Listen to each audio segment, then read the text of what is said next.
On Sunday, the 7th of July, I literally stepped out of my box. This past weekend, I was at the World Domination Summit in Portland. This is a gathering of 3,000 incredible people who are all interested in adventure, community, and service, who want to basically kick conformity in the ass. When I was asked to speak on Friday, 2 days before the actual talk, my first thought was that they had the wrong person. I was like, are you sure you don't want Lou? Danger Lou's like the star of the show. And I kind of really surprised myself with this thought.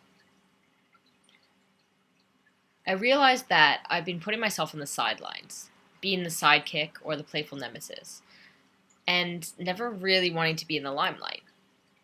So I had put myself inside a box, and I was determined to get out. So here's the general synopsis, an overview of how that went down for me, the emotions that went on in my head. 1. Freak out. Basically thought I was the wrong person, but I planned the talk with the help of my colleague Lou, and I was pretty confident. I'd practiced a few times. I was pretty confident going in. Then, 10 minutes before I went on stage, the time that I thought I had was cut in half. I freaked out. I panicked. What on earth would I cut out? I almost ended up in tears. Then, I practiced with another speaker, Sasha. And I managed to do it in 1.5 minutes. I had 2. So I started to feel sort of okay about it. I was then the first one on. So I put my box on, I walked on that stage with a bit of help, and I even did a little dance. Really, this was me kind of trying to ease the moment. You couldn't really tell that underneath that box head, I was freaking out, but you couldn't see that facial expression, so it worked out well. And I got some laughs. I had to take my head off in order to speak. That got a laugh. And beforehand, I was speaking with Lou to try to figure out what a successful talk would be. And I said if I could make all of the audience laugh once, then it was success. And I did. But yes, so I went on. I did it. I managed to do it even in under 2 minutes, as requested. I went under my box, I went off, took it off, came back on as my superhero. But when I went off stage, when it was finished, I felt like crap. I had been so vulnerable up on that stage, and my expectations had been flipped on their head so quickly that I was shattered, I was exhausted, and I wasn't confident with what I delivered. And I think I was just exhausted from the vulnerability of it all. So I sat there for the next hour, listened to an amazing emotional talk by Tess, and felt even more emotional from that.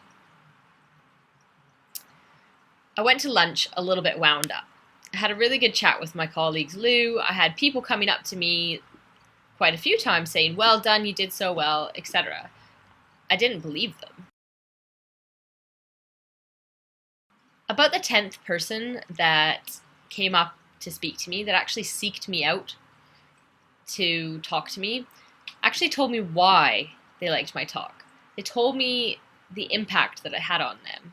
They described how they work with people with disabilities and how they really believe in the methodology I was talking about, in asking people to help us, not just helping them, putting them into leadership roles. And my eyes were welling up as she told me that. Could it really be true that someone actually understood what I was trying to say, especially in such a short period of time? And slowly I started to believe. And other people came up to me and explained what it was like for them, how they got something out of my talk. So somehow, I started to believe that in 2 minutes, I actually did make an impact, even just on a few people, and that's what matters. So what have I learned through this process is that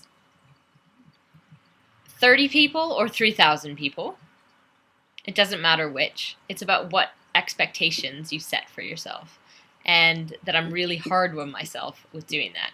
By the way, you can really only see the first 6 rows of a theater, so don't worry about how many people are in the room.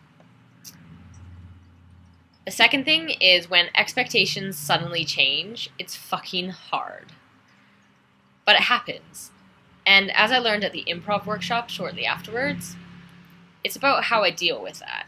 And I need to think about it less as good or bad that it's changed, and more like, okay, what can I do with this? And the third is that community is so important.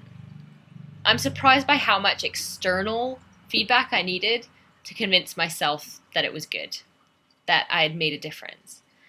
And I think that comes down to my real belief and kind of need for community. And that's okay, actually.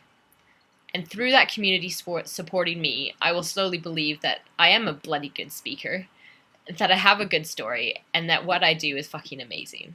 So that's my learning, really. It's to surround myself with those people so that I can start believing in myself too, and really truly step out of that box. So my takeaway is, let's get rid of the labels, let's connect, let's get everybody out of their box, let's start believing in ourselves. It's so much easier to step out of our box when we do it together, and when we're surrounded by people who believe that we can.